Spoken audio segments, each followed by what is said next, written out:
Hello and welcome to the ALCTS Webinar, RDA Elements and Name Authority Records, MARC-21 Fields. I'm Carrie Cassio, Chair of the ALCTS Continuing Education Committee.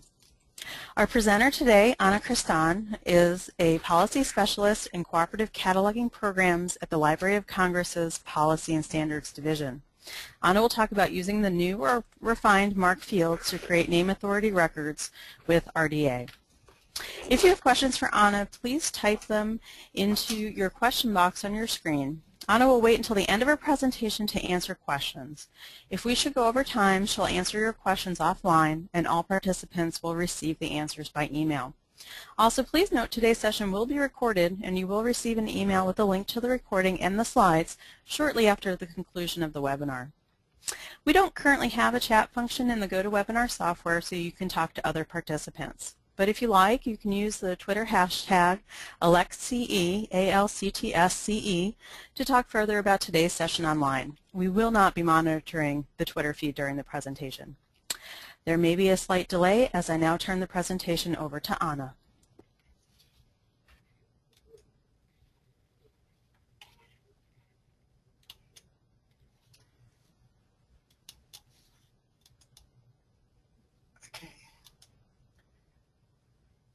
Hello, this is Ana Cristán.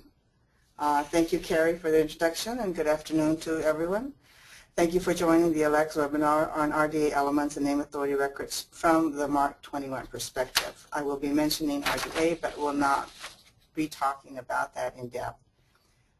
This slide has an overview of the context being presented today. The information is distilled from the R5 document available on the PSD RDA site. The PCC and LC have agreed on a set of best practices, and these have been documented in the Library of Congress Descriptive Cataloging Manual, referred to as DCM, the Z1 section that's going to be available in October 2012, and I will be referring to these from time to time as we walk through the new MARC fields and talk about the parameters for their being added to name authority records. The slides we'll be looking at will have definitions of the fields and subfields taken from the official MARC-21 webpage found at the URL on this slide. However, the MARC-21 format for authority data online does not reflect new decisions on PCC and LC requirements on best practices. The information I'm presenting, while it's not a PCC NACO training course, this presentation does contain relevant information for NACO participants, and I'm presenting it here so that when non-NACO folks look at and use name authority records from the LC NACO authority file, you'll understand what you're looking at and why the fields contain the information you see. Just note a warning, there are still some PCC task groups that are continuing to work on these best practices with the view to reconciling PCC and LC practices, so that some of the guidelines presented here may change by early next year or later this year even. The goal is to have all the best practices for these fields resolved by March 31st, 2013, which is day one for LC PCC name authority records. And even when these best these best practices may change over time as we gain more experience with using the fields and RDA. In preparation for the U.S. National Library's RDA test in 2012, MARVI approved 15 additions to the MARC-21 authority format for use in authority records. Not all systems, or OPACs, can take advantage of these, but we are working toward future scenarios, such as those envisioned by the semantic web that depend on linked data to find, share, combine, reuse, visualize, and connect relationships. In this case, among and between names, corporate bodies, works, expressions, and so forth. Although developed for RDA, the fields are not cataloging code dependent and may be used in name authority records created for ACR2, that's fixed view 00810, which equals C, or for name authority records coded RDA 008 value 10 or position 10 with code Z. This slide shows the 17 new fields that were added to MARC-21 format for authority data in support of RDA. As we know the MARC-21 format is cataloging code agnostic, and these new fields can set to support the FRAD, the functional requirements for authority data conceptual models. more than they do RDA. And they can be used regardless of what cataloging code is being applied. Earlier I said that there was 15 fields which were added in 2010, and that is true, but here we see 17. And I'll remind you that the 046 was actually added in 2009, and the 368, 378 fields were added in 2011 as a result of the U.S. RDA test suggestions. We'll be walking through these one by one. I wanted for you to have an overview of the fields and their official names and the repeatability at a glance. You'll see that the last three, the 382, 83, and 84, are all music, and I will be quickly going through those since I'm not a music cataloger, and I think there's other more experienced people that can talk to you about those. One of the things that is being accomplished by these FRAD user attributes is the task, the user task identified. But we're also going to find that if we take a step backward and look at the fields that Library of Congress and NACO participants have been using, and that even without our knowledge, we have been helping to meet the FRAD user tasks long before these were even articulated. And those user tasks are find, identify, contextualize, and justify. The fields we're going to be looking at the slide are not new, but they will be used with more frequency to convey information. For LC PCC name authority records, the 663 will continue to be used in the case of persons with multiple pseudonyms. That means more than one pseudonym, right? The 667 will be used with more frequency. There is a PCC task group that is planning a strategy for recoding name authority records from ACR2 to RDA, and when it comes to those that cannot be recorded programmatically, the name authority record will get a note that will read, this heading cannot be used under RDA until it has been reviewed and updated. I'm not going to talk much about that project here, but please be aware that the 667 note will convey more information regarding that recoding, and you will be seeing them with more frequency. Surprisingly enough, we've already started to get a lot of questions about those.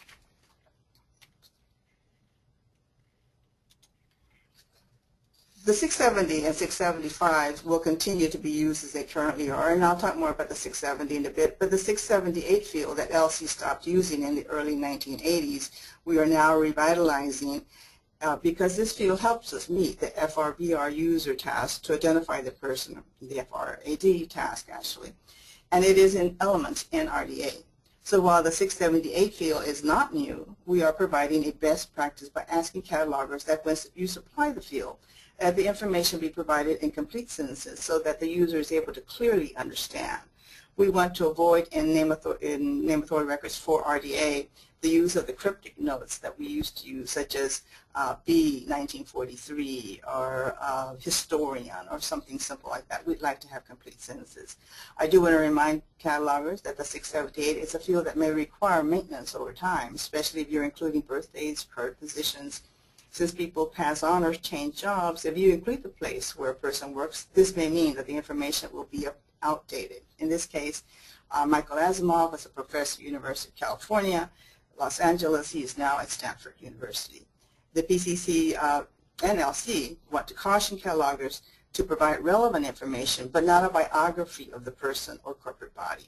If possible, catalogers should try to provide a subfield U to allow the user to navigate to a site whose function is to provide biographical histories, or one that links to the personal or corporate body's websites.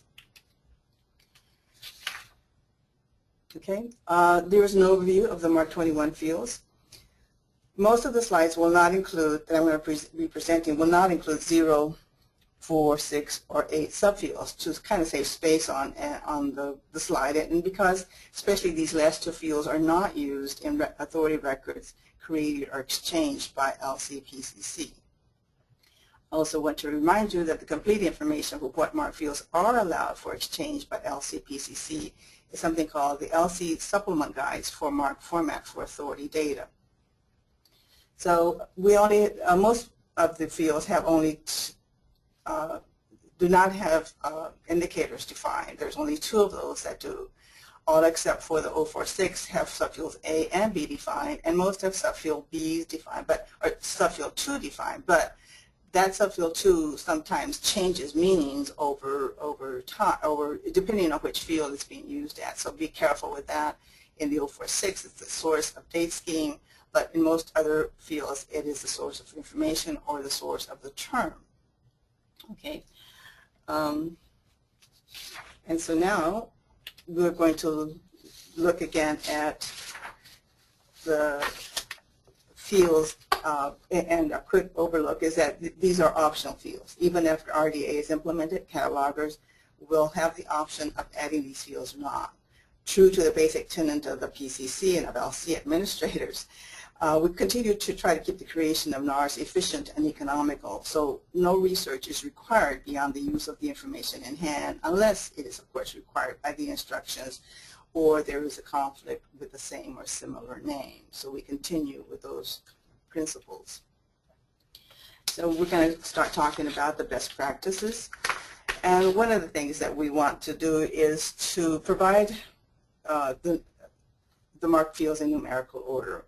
Having said that the fields are optional, if you do provide the fields, we are asking all catalogers to follow guidelines that I'll be talking about as we move through each of the new fields. One thing we have learned since creating data in an automated form and trying to recode it is that unless your data is provided in a clear, consistent manner, you will not be easily able to manipulate the data programmatically. Since the whole point of these fields is to enable machine manipulation, we want to get started on a right foot. So depending on your system, you might not have to provide these in numerical order, but LC does, and I think that LC sorts them that way. The subfields that are repeatable may be repeated unless you're using a subfield 2 or some kind of date parameters. In that case, we're asking you to repeat the field. The source for justifying the information in the 046 and 3XX may be provided in one or more of these fields, and that is the 670, source found information, subfield U, or the URI, or subfield V. And we're going to see some more about that. And so let's stop and talk about the 670 and subfield U and V. In RDA, the 670 continues to be a required element in the name authority record. This field includes the subfield A with the usual title proper and the date of the publication, as well as the subfield B with the location of the information and the name of the person, corporate body, or family as found. And we continue to use them to justify the 1XX, the 5XX, and even any 4XXs that you might have. Additional 670s may be used as per usual to show other sources, and subfield U may be added at the end of the 670 to link to information found in electronic format. The new mark fields have also defined subfield V for use, and you may use it to justify the information found in the source being cataloged instead of adding all that information in the 670, and I'll show you an example later on. So in fact, here's an example. This slide shows the 670 given as usual. The resource being cataloged had information on the time and places of employment for the person, and so it's been repeated in the 370 for country associated, place of residence. We have a 373 that shows the associated, oh, I'm sorry, I'm looking at the wrong one. This is just the normal, okay, the current practice. Here it is. It's the 670 with the new mark fields added, and the information is repeated. And like I said, if there's a lot of information at 670, and we've simply taken that information and repeated it in 370, 374, 373, but we have not added any subfield V's. Again, this is one of those cases that not all the information in the 670 was carried over to the 37X fields, and we don't have to. Unless a person is very famous or very special to your collection, I would use my cataloger judgment and only provide the latest information as before when creating name authority records again. When the name is very common, like Tom Green or James Cooper, then it helps to give more information. But when the name is very unique, such as this one is, I'd use a little bit less, but it's up to the cataloger to decide. Here's an example of using subfield V of the 37X fields.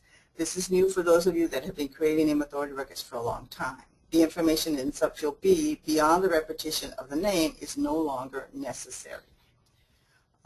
You simply repeat the information in subfield A of the 670 and justify the information in the 370 and 373 by use of the subfield V that repeats what is in subfield A of the 670. So here is an example of not providing a 670 for information, but providing all that information in subfield V and U in the 370 fields. You see that we have just the information from the resource being cataloged, and we found more information at the University of Western Sydney's website. And so instead of adding that as a 670, we have instead added those as subfield V's for the University of Western Sydney and the date that it was viewed, and then we added the URL.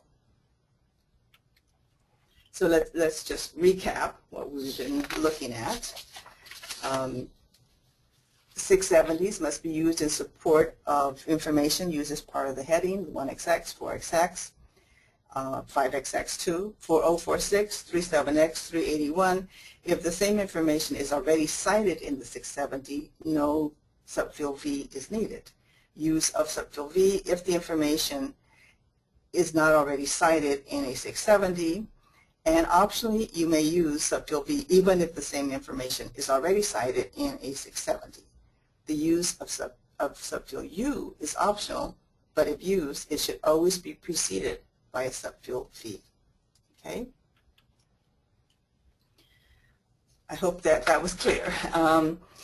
Be sure to ask questions if it was not. In the 046, we're going to move on to the 046, which is a special coded date.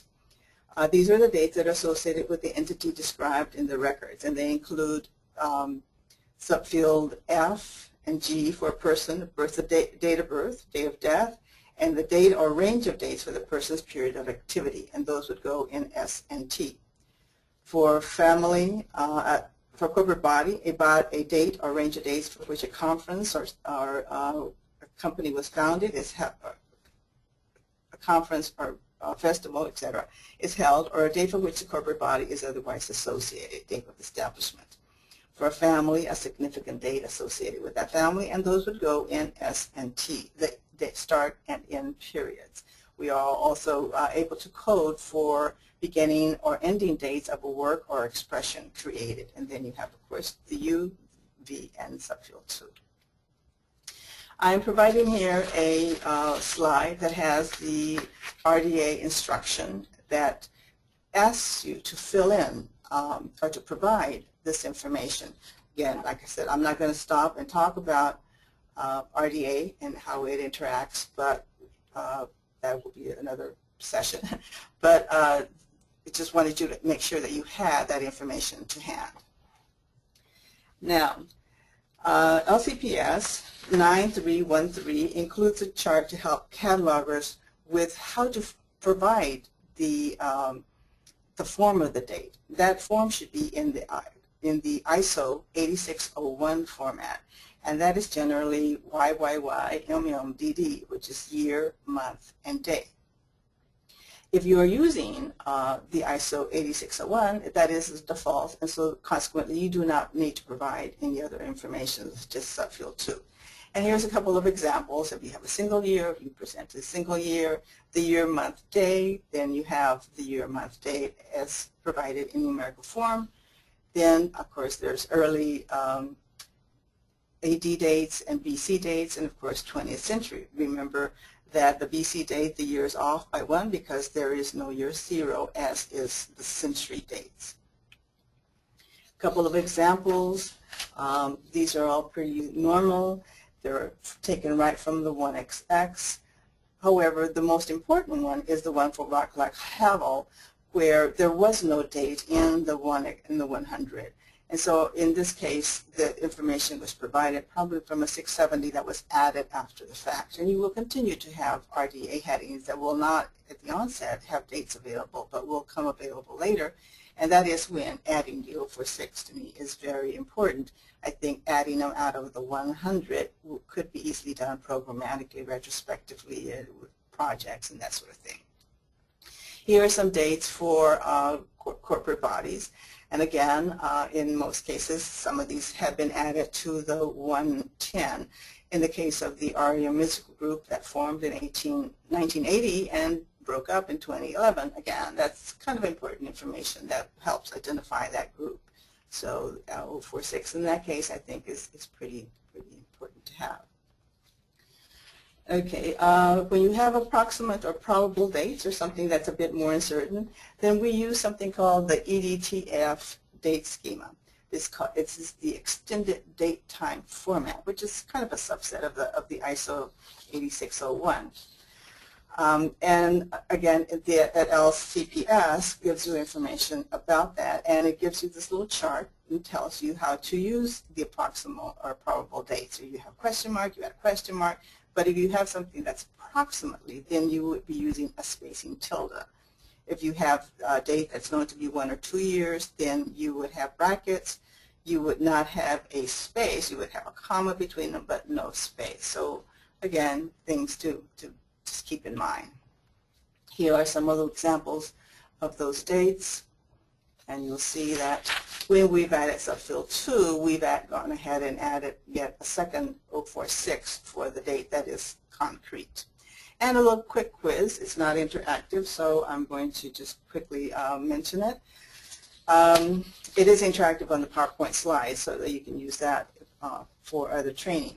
But the question here is, given the information that we have in this 100, in subfield D, we have the year activities for Frederick Taylor. Those were 1856 to 1862. Now, given the information I just presented, what would be the subfields that you would be using? And the answer is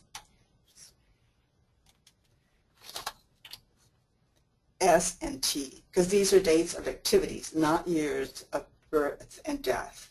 So this is something that, some people have had a little bit of questions about, and this kind of shows the flaw with MARC in that it crams all these types of dates into subfield D, which is why the 046 providing more granularity is of greater help. A couple of more quizzes real quick, just to show some of the differences that you might run into.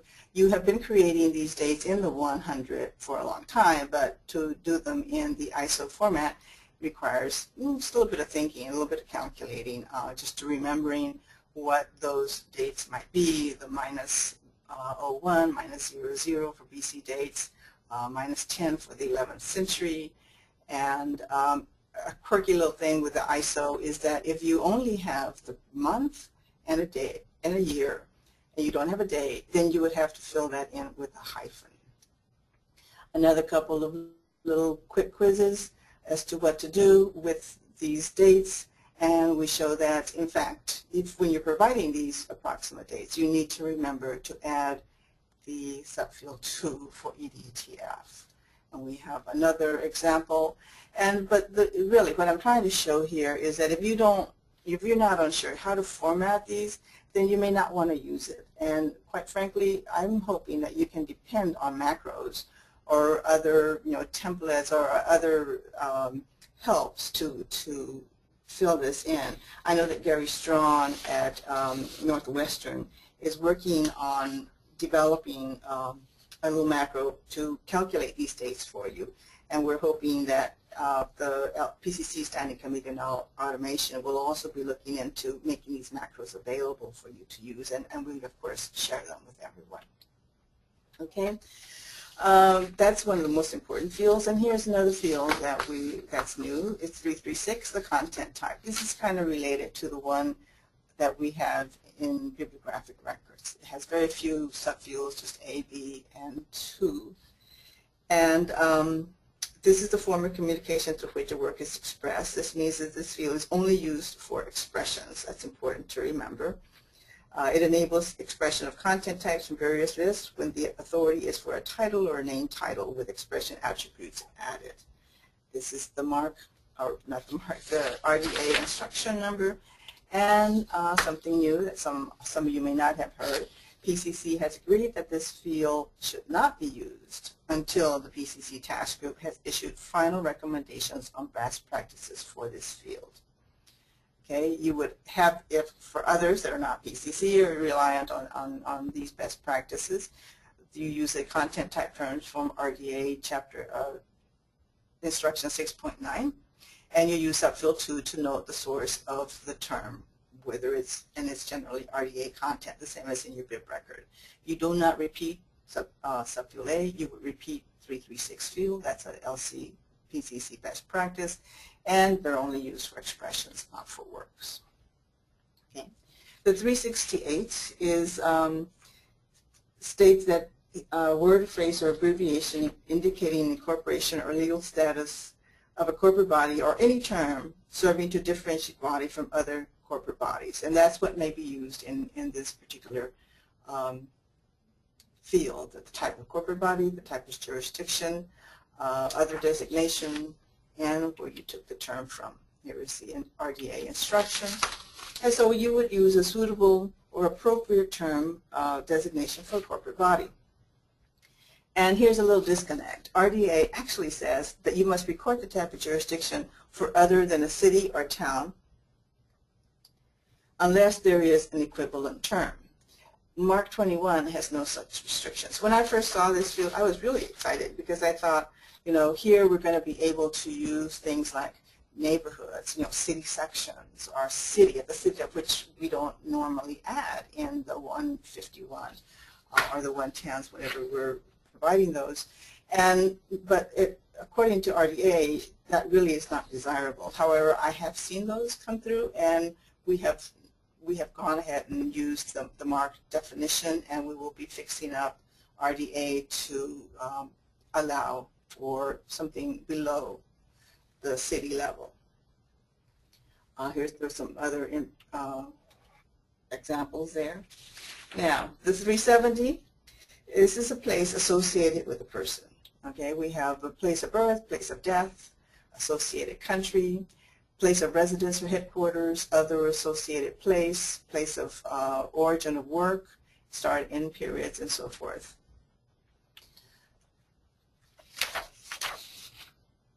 This slide shows the instruction number, and here I am going to stop a bit and talk about some of these fields and show that we have multiple characteristics that could go into this particular field, or multiple elements that Rda defines, but they're not quite a one-to-one match. And there's been a lot of discussion on Rda lists recently about this, and so it's clear that we have a little bit of work to do trying to make these match a little bit better. Let's look at the Elsi Policies here. The place must be formulated according to Rda Chapter 16 with additional adjustments, and is for the instruction shown in the LCPS 16.2.2.4. The examples in the slide show that showing curves the established form replaced by commas, and that's what we normally do when we use it as a qualifier. So Paris, parentheses, France, which is the name established in the LC name authority record file, becomes just Paris, comma, France, as well as the city section in Sao Paulo, Santana would just remove the parentheses or the curves from around the name. Now, it's not necessary to create a name authority record if you're an LC NACO person if the place name is not already established, but you must record it in the form that would have been used if it were established. So kind of silly to not establish it at that point, but you don't have to. Now, one of the things that you need to remember is that this is not about nationality. This is about a country associated with a person. This was very deliberate in that we did not want that sort of thing because it would bring up all sorts of other questions. For instance, Mr. McCain was born in Panama Canal Zone, but of course he's associated with the U.S. I mean, that is his country, his nationality. Porfirio Diaz was born in Mexico. He died in Paris, France, but of course the country he's associated with is Mexico. Even if he had changed nationality, gained French citizenship, it doesn't matter. The country he's associated with is Mexico.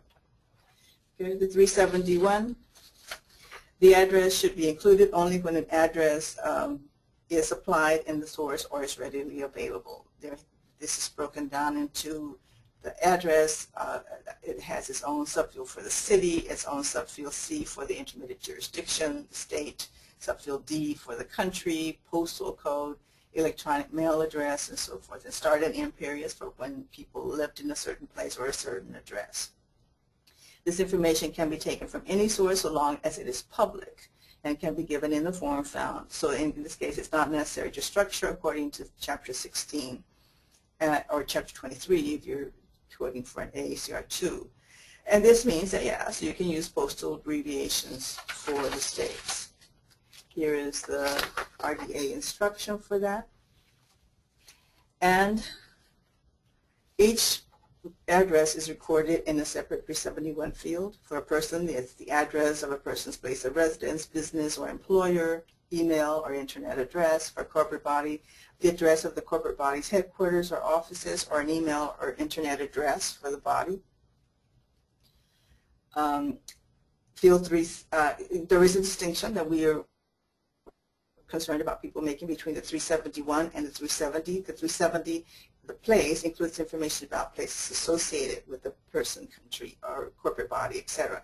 The 371 contains information relating to the specific address. In other words, where they can be reached, their mailing address, where can you deliver a package. So this is, I think, more useful for corporate bodies, but certainly it can be used for both. The field of activity, again, we have the usual subfields, subfield A, S and T, U, D, and you can use 2, the RDA instruction, and the best practices that we're showing here are that the term must represent a discipline and not an occupation. There was a lot of discussion about that, but I believe the RDA has been changed to make that clearer. The term must be in English, and the first letter of the term should be capitalized. And we have an example of Robert Frost. His area or field of activity was poetry. George Will, his field of interest or activity is history and politics. Okay, 373, again, with the usual subfields. In RDA, this attribute is called affiliation. Again, there's a little disconnect there. Or associated institution, depending on whether you're using it for a corporate body. It started out only to show association between a person and an affiliated body, but it was redefined to show information about a group, group-to-group institution, association, any of those that may be associated with the entity in the 1XX. That is the RDA number. And the best practices would be to record name as used in the resource, not the form used in the authorized access point. Oops, wait a minute, I'm misspeaking. That's normally what we do, but I believe there is an LCPCC best practice recommendation that says that you should use it as the established form. There's a couple of examples here where we are not using it in the authorized access point and providing that information. But this next page does show that that best practice would be to include a subfield 2, NAF. Remember that the LC NACO authority file, its initials are LCNAF, but NAF was the MARC code for that was established back in the 80s, so it's just simply NAF.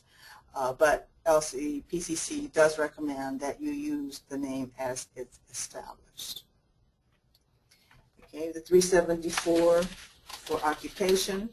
It's a profession or occupation which a person works or has worked, and you repeat subfield A or repeat the field if the person has multiple occupations for different time periods, and you are showing those. This is the element in RDA. And the term represents an occupation, not an interest or hobby. I said this was a point of contention, but I think that's been resolved now. The term is in English. There is no list of required terms or vocabulary, but again, LCPCC is thinking that perhaps LCSH or other controllable vocabulary is desirable. The initial letter must be capitalized, and again, if you are going to use a controlled vocabulary list, you must supply subfield 2, and there was a couple of examples, including the one using LCSH with the subfield 2. Here's a difference. Here's a couple of examples showing the difference. George Will, his interests are history and politics, area of activities, but he's a journalist. Robert Frost, his area of activity or interest is poetry, but his occupation is poet. Okay, there's not much to say about gender. The 375, we have the gender, we have subfield A, start and end periods, and the UV and source of the term. Something to note here is the use of this field for a person named Morgan, Kay, Aaron, or Lee would be very helpful, especially with, but remember that if you don't have a picture or some other clue, it's best not to code this field, but to leave it out. But for that very reason, if there is information and some of these, and you have one of these unisex names, it would be helpful to include the information when it is known. Some of the non-Roman, non-Latin script names, I think, would be helpful to have that information. Here is the RDA instruction number. It is not necessary to use a subfield 2 if the term is used from RDA instruction 9.713 and it only identifies 2 possibilities, male, female, and not known. If the term is used from another source, such as the ISO 5218, then you would use subfield 2. And using that ISO 5218 kind of promotes international cooperation, since we don't have to worry about them providing it in English. Here's a couple of examples. One of them is for Chastity Sunbono, who was born in 1969 and had a sex change operation in 2010, and he is now known as Chaz Bono. In the last example, you see an example of using the ISO 5218 for Libertad Lamarck, which is a female. The 376 for family information, it is used to supply additional information about families, including type of family, prominent member, and hereditary title. A lot of these may also be included in the 100 field, but if you don't include them there, then you could include them here. There is the RDA Element Instruction, and the thing to remember about the 376 field is that it is only applicable to RDA name authority records. It's only used for the information for the family name. You can only use it if your 100 has a second indicator set to 3 or first indicator set to 3. And it cannot be used for RDA because RDA does not define, does not have a rule for family names. And let me remind you that family names are used or established in the LCA name authority file only if the family is presented as a creator or contributor of a resource. There is a note that should be added for all PCC-LC name authority records, and those are available in the information DCM. Here's a couple of examples taken right out of RDA or out of MARC, I think. And so we're now down to the associated language, and this is the first one that actually has an indicator defined. The second indicator is blank if you're using the MARC code list, which is the default. But if you're using another code list, then you must use a 7, and it's specified in subfield 2. Okay. This is the language of the person. This is the instruction, or the language of the corporate body. And the definitions include the language is associated with the entity described in the record, includes the language a person uses when writing for publication, broadcasting, etc. A language a corporate body uses in its communication, the language of a family or language in which a work is expressed. If you're doing on nonverbal creator that works in nonverbal context, a sculptor, artist, the language is not very obvious, especially if that person is not ever published. So this field should probably not be coded in that case.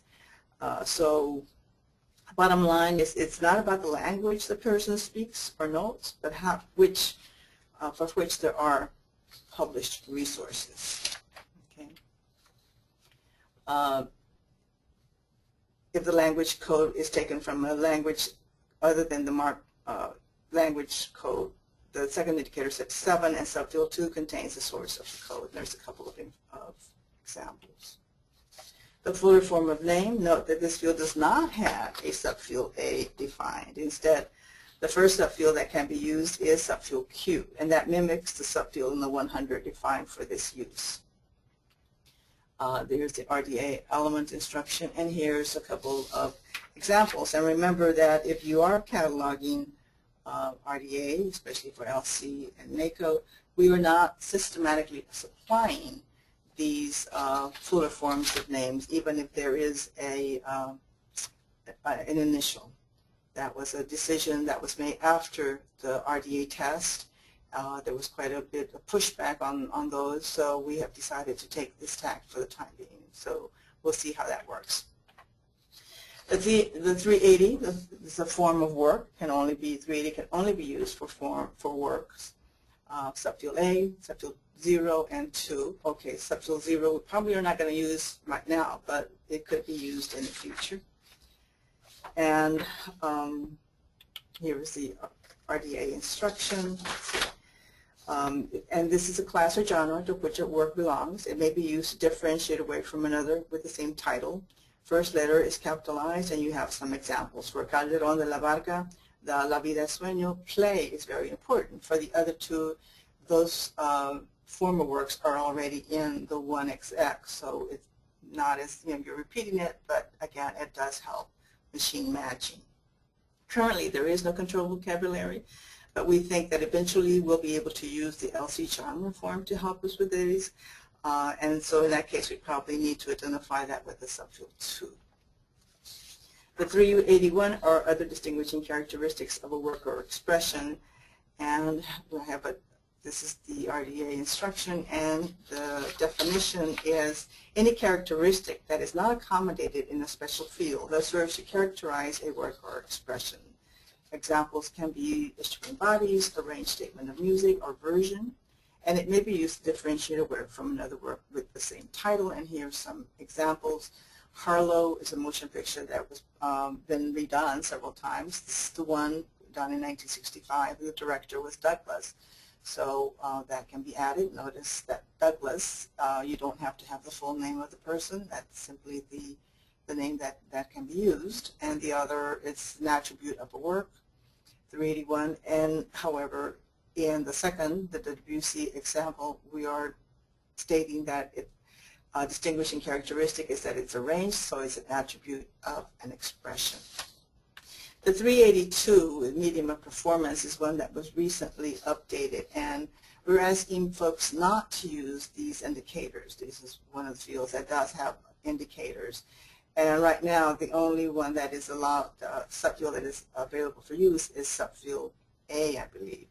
All the others were newly authorized this summer, but we're asking catalogers not to provide them just yet until we can, at LC, validate those name tags or those MARC tags.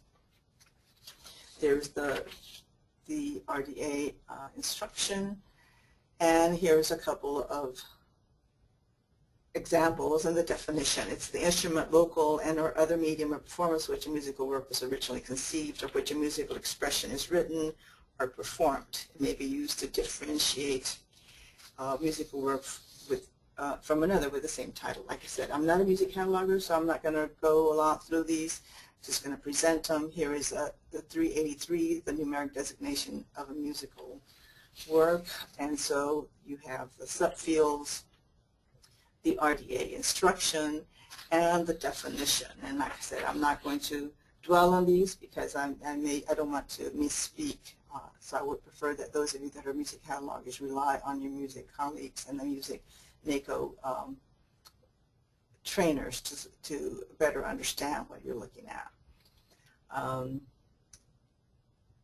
So again, the 383 subfields D and 2 will help identify the information represented in number C.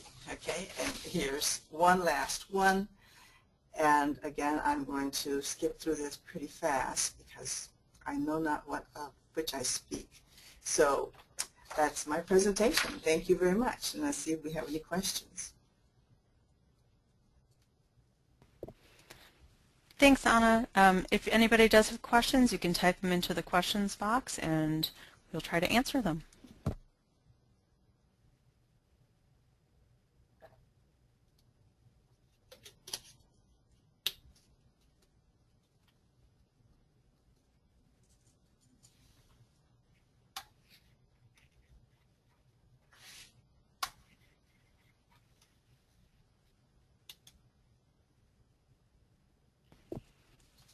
Okay, we do have a question. Somebody's asking if the presentation or recording will be available. Yes, you will get a recording soon after this webinar is over by email, and you will also get a copy of the slides with all of the examples in them.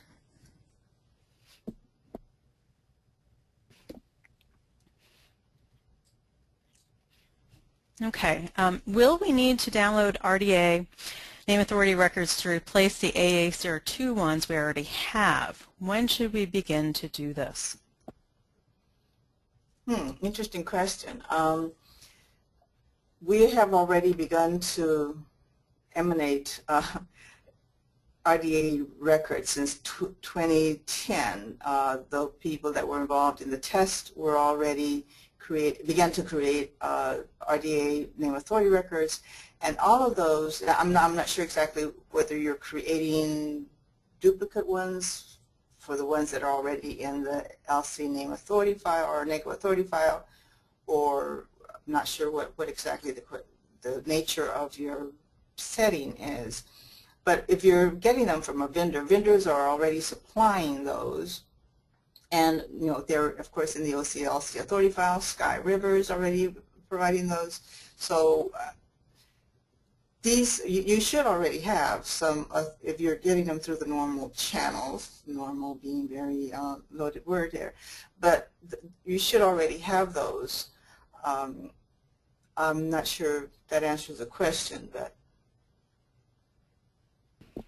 Okay. Can you record multiple places in the 370 field?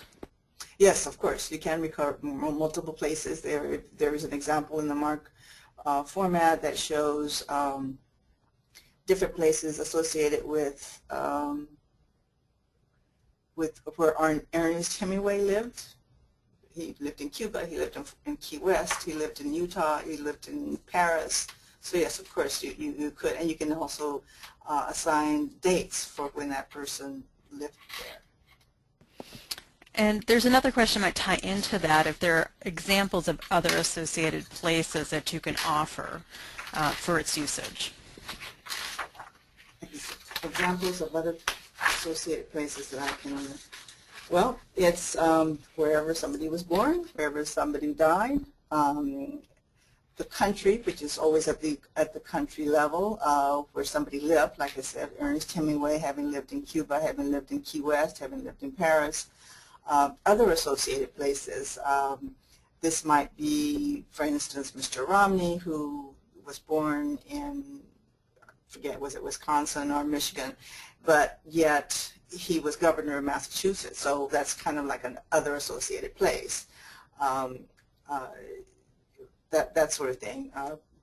Origin of a work, where was Ernest Hemingway when he wrote For Whom the Bell Tolls, that sort of thing. And of course the starting and end periods of when that residence or that the time that he spent in that associated country or place. Okay, and then going along with that, is there guidance on the order of repeated fields when we do have these associated date information? There is no guidance particularly, but I would think that you would take them in chronological order, right? Reverse chronological? No. Okay. I would think starting from the earliest to as you work your way through them, but I don't expect that there is any reason why you would interject one, although if someone knows, has some information about somebody living someplace at a particular time, and then someone else comes along and has information that could be interjected between two different dates. Well, I don't think that we've talked about that at all. These are machine manipulable fields, and so it's really what it's for, not so much to be looked at by the human eye, although I expect that in some systems it can and will be. So, think about that. What would the user find easiest to see? And my feeling is sort of a chronological order would be best. Okay. Are there any fields to record the creator's ethnic background, for example, an African-American author? No, not at all. I don't think we wanted to go there particularly. The 670, of course, is always available if you have some kind of information about that. I know that Wikipedia often will say, African-American author or Hispanic American or that sort of thing. So that is certainly, you can continue to either link to the information where you found it in the subfield U with the subfield V, of course, or you continue to use the 670 for that information. Okay. In the field 377, why not record languages that a person knows? Well, the way it's defined is the language that a person publishes in or broadcasts in, etc., not necessarily what one knows. So we're still trying these to bibliographic resources, not just to a person and how many languages they know. There are biographical sources that you can, where that information is made available. Again, if you wanted to add those in the 670, that's perfectly fine. But I think we're restricting that to the MARC definition, which is publication of broadcasting. Okay, there are two comments from Adam Schiff. Yes. One is there will be a proposal at MARBI to create a new field for creator or contributor characteristics, one of which will be, or can be, rather, ethnicity. Okay. And he also says that the SAC Subcommittee on Genre Form Implementation will be proposing this as a new 386 form. I think the second new 386 field. Right. Well, good for you, Adam. Thank you. Good to know. Okay, and there's some more questions coming in here. Hold on a moment.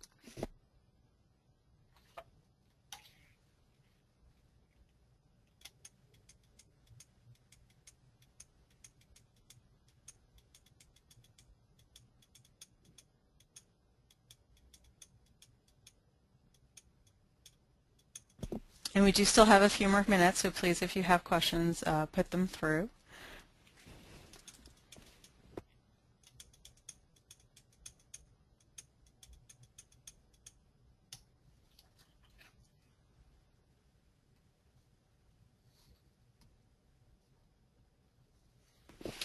Okay, when we're talking about addresses, what if the shipping address of a corporate body changes? Well, you can have then a different address for that corporate body, and you can also add different dates for when that address was valid. What if the address, so we talked about if the address changes either physically or electronically, how reliable is the address for shipping or mailing, as was mentioned in the presentation? Well, it's as reliable as anything else that we have. You're using, depending on what the information, where you found the information, if it's in the resource, a lot of times those do change over time, of course. People's websites, the company's own website will change that. We can only do so much. All of these fields, of course, require a certain amount of maintenance over time, just as any field in a name authority record is susceptible to change. And would you need to also give the source for that change in location and verify it in some way? Right. We ask you to provide either a subfield V and U. If it's electronic, or if it's not, then you can use subfield V and tie it to a 670. Thanks. is there going to be a MARC field assigned in the 3XX to provide an LCSH creator/contributor group characterizations as discussed in the MARC discussion paper number 2012-DP05? I don't know. I would have to ask. I would have to ask the MARC office to expound on that or to provide me some information. I don't have any information to that. Okay, then we can get that up. We can get that question to you offline. Although Adam Schiff has interjected that it's coming to MARBI in January as a proposal from the SAC Genre Forum Subcommittee. Yes. Thank you, Adam. Yes. Somebody else asks, we thought occupations in the 374 had to be singular. That is the form we would use if we included it as a qualifier in the AAP. Is that not correct? Well, there was a lot of discussion about that, and it finally turned out that PCC and LC agrees that it's better if we go ahead and use them from LCSH, even though LCSH provides those occupations or class of persons in the plural. But it would be cleaner to be able, the whole point again is machine manipulation of these fields and to have the project to flip everything that at the point of a conflict that you would need to add a qualifier of an occupation or profession to the 100 field. It would be simpler to just be able to flip that into your subfield C with the parentheses. But if you're going to have to tell the machine to go ahead and add parentheses, and that's why we wanted you to uppercase the first letter, because we don't have to tell then the program to do that. You could easily tell the program to delete any S at the end of the term. Very seldom do the plural and singular differ, other than for the S, but there may be some cases where that does happen. But it does not. You can continue to provide them in the singular form without a subfield 2, but if you do take it from an approved vocabulary such as LCSH, you would have to give it exactly as LCSH provides it with the subfield 2. Thank you. I think we would have time for one more question if someone's got it. I'll just wait a moment here.